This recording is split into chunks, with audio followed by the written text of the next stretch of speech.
Namaste you all. I welcome you all in my YouTube channel Academy of Social Science by Usha sir.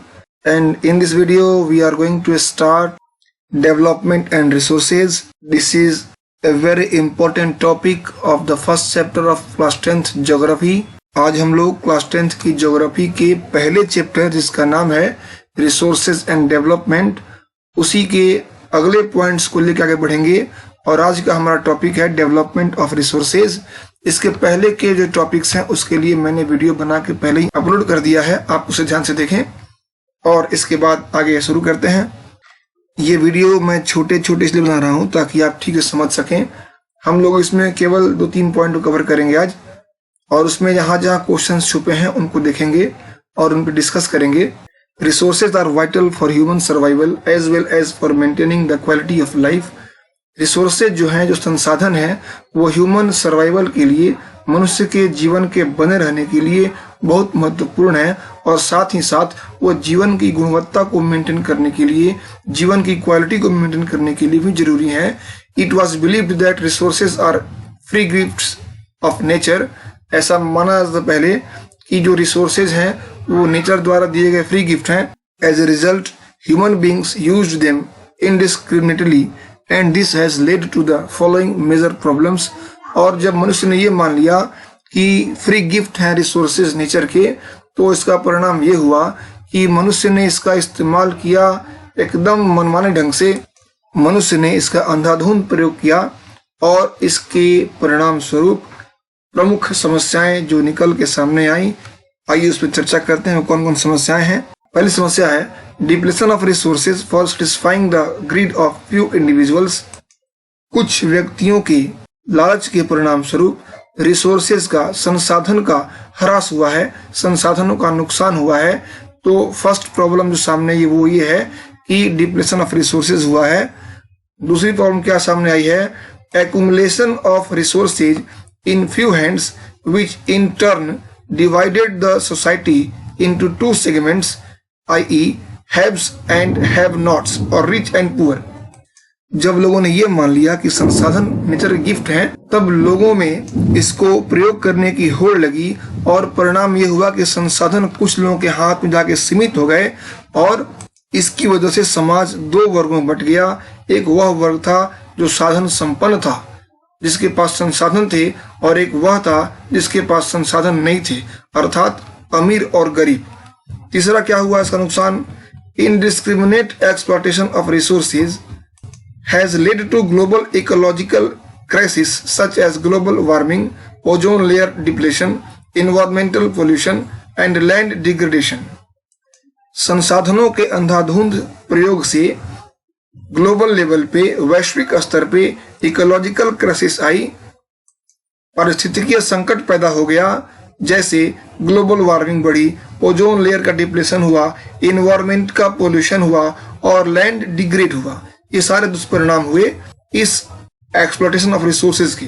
यहाँ कुछ activity दी गई हैं, आप इस पर चर्चा करें, और आपको अगर प्रॉब्लम हो तो आप हमें कमेंट सेक्शन में लिख के भेजें। मैं इसके बाद चैप्टर खत्म होने के बाद मैं सारे प्रश्नों को, सारे क्वेश्चंस को आपको बनाकर वीडियो के रूप में दूंगा और याद करने की ट्रिक बताऊंगा। अभी आप इसे केवल समझें और इसको ठीक से पढ़ें। An equitable distribution of resources has become essential for a sustained equality of life and global peace। Sustained quality of life के लिए और global peace के लिए, अर्थात मानव जीवन की गुणवत्ता को बनाए रखने के लिए और वैश्विक स्तर पर शांति बनाए रखने के लिए यह जरूरी है कि रिसोर्सेज का डिस्ट्रीब्यूशन इक्विटेबल हो, समान हो, बराबर हो और न्याय संगत हो।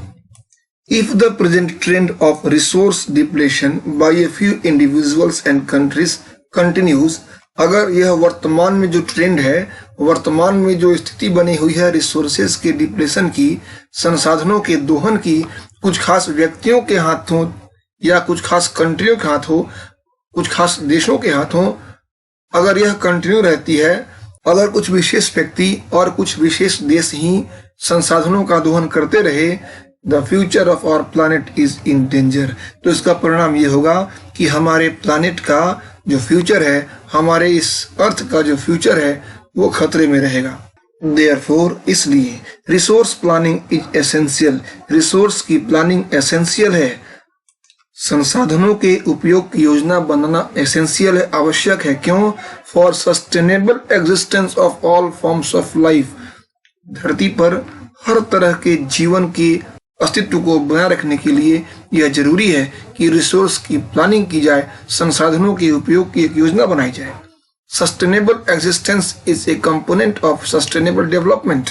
सस्टेनेबल एग्जिस्टेंस जो है यह एक मेन कंपोनेंट है सस्टेनेबल डेवलपमेंट का। सस्टेनेबल एग्जिस्टेंस का अर्थ होता है सतत अस्तित्व और सस्टेनेबल डेवलपमेंट का होता है सतत विकास या सतत पोषणीय विकास, दोनों कह सकते हैं इसको। सस्टेनेबल डेवलपमेंट बहुत इंपॉर्टेंट पॉइंट है, आप इसको जरूर याद कर लेंगे। आपके एग्जाम में ये कभी कभी पूछा जाता है, आप इसको जरूर याद कर लें। इसके डेफिनेशन को इसको पहले समझ लें। Sustainable economic development means, sustainable economic development का मतलब क्या है? Development should take place without damaging the environment. मतलब विकास इस तरह होना चाहिए जिससे हमारे एनवायरनमेंट को कोई नुकसान न हो, हमारा एनवायरनमेंट बिगड़े नहीं। And development in the present should not compromise with the needs of the future generation. और हमारे वर्तमान का जो विकास है, हमारे वर्तमान का जो डेवलपमेंट है, यह हमारे आगे आने वाली पीढ़ी के डेवलपमेंट के, हमारे आने वाली पीढ़ी की आवश्यकताओं की अवहेलना न करे, उसको नुकसान न पहुंचाए। अगर ऐसा है तब सस्टेनेबल डेवलपमेंट है। Otherwise you may think what will be the result. Rio de Janeiro earth summit 1992, इन जून 1992, आप इसको जरूर याद रखें कि 1992 के जून महीने में more than 100 heads of states met, 100 से अधिक राष्ट्र के अध्यक्षों ने, राष्ट्र के प्रधानों ने met in Rio de Janeiro, Rio de Janeiro में मिले। और रियो डी जेनेरो कहाँ है? ब्राजील में है। For the first international earth summit, पहले अंतरराष्ट्रीय पृथ्वी सम्मेलन के लिए वहां एक मीटिंग होती है जून 1992 में ब्राजील के रियो डी जेनेरो में। The summit was convened for addressing urgent problems of environmental protection and socio-economic development at the global level। ये समिट क्यों बुलाई गई थी? ये समिट बुलाई गई थी एड्रेस करने के लिए उन तात्कालिक समस्याओं के बारे में जो समस्याएं जुड़ी थी इन्वायरमेंटल प्रोटेक्शन से, यानी कि पर्यावरण के संरक्षण से, एंड सोशियो इकोनॉमिक डेवलपमेंट से, और सामाजिक आर्थिक विकास के साथ जुड़ी हुई थी। और यह जुड़ा था ग्लोबल लेवल पर पर्यावरण के संरक्षण के लिए और सामाजिक और आर्थिक डेवलपमेंट को समझने के लिए। तो इनसे जुड़ी समस्याओं पर विचार करने के लिए एक समिट का आयोजन किया गया जून 1992 में ब्राजील के रियो डी जेनेरो में।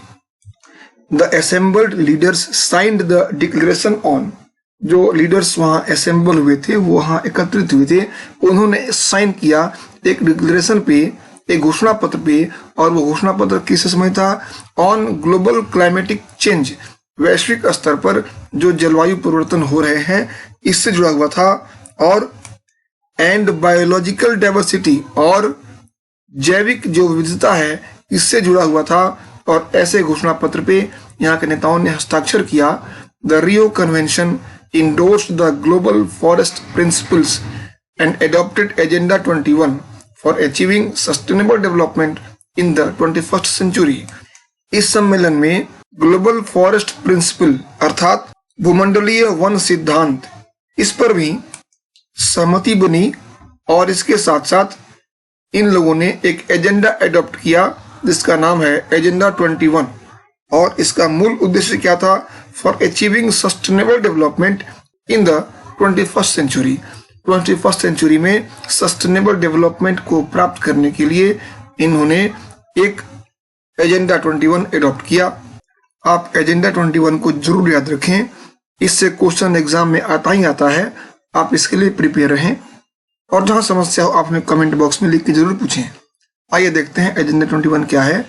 इट इज द डिक्लेरेशन, यह एक घोषणा पत्र है साइंड बाय वर्ल्ड लीडर्स, जिसको विश्व के नेताओं ने हस्ताक्षर किया है इन 1992 में at the United Nations Conference of Environment and Development (UNCED) which took place at Rio de Janeiro, Brazil।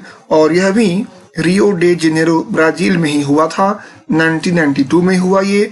और इसको हम कहते हैं UNCED अर्थात United Nations conference of environment and development. United Nations मतलब संयुक्त राष्ट्र, कॉन्फ्रेंस मतलब सम्मेलन, ऑन किस पर, एनवायरनमेंट और डेवलपमेंट के ऊपर यह संयुक्त राष्ट्र सम्मेलन किया गया। अर्थात यह सम्मेलन संयुक्त राष्ट्र के तत्वावधान में किया गया था और यह भी हुआ ब्राजील में। कहाँ? ब्राजील में, रियो डे जेनेरो में। It aims at achieving global sustainable development. और इसका एम क्या था, इसका उद्देश्य क्या था?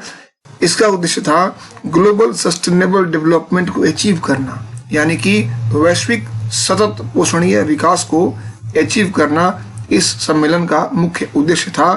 It is an agenda to combat environmental damage, पर्यावरण की क्षति को रोकने के लिए, पॉवर्टी को कम करने के लिए, disease through global cooperation on common interest. और इसका क्या था? रोगों पर नियंत्रण करना।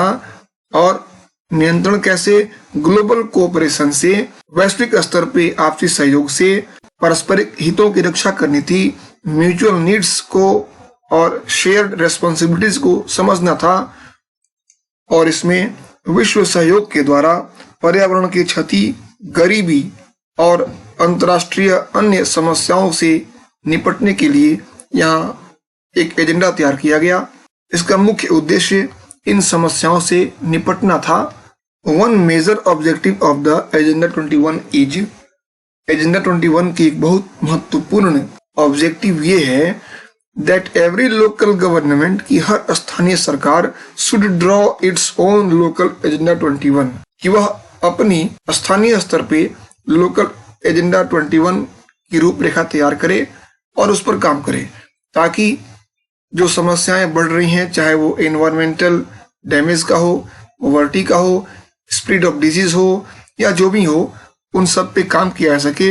इसलिए इसका एक मुख्य उद्देश्य यह भी था कि जो लोकल गवर्नमेंट है वह अपना एक एजेंडा 21 तैयार करें जो लोकल लेवल पे हो। तो इस तरह से हमने आज जिन टॉपिकों को समझा उसमें से आने वाले प्रश्नों को भी हमने जाना और उम्मीद करते हैं कि आपके लिए उपयोगी सिद्ध होगा। और अगले वीडियो में हम लोग रिसोर्स प्लानिंग से शुरू करेंगे। Thank you for watching.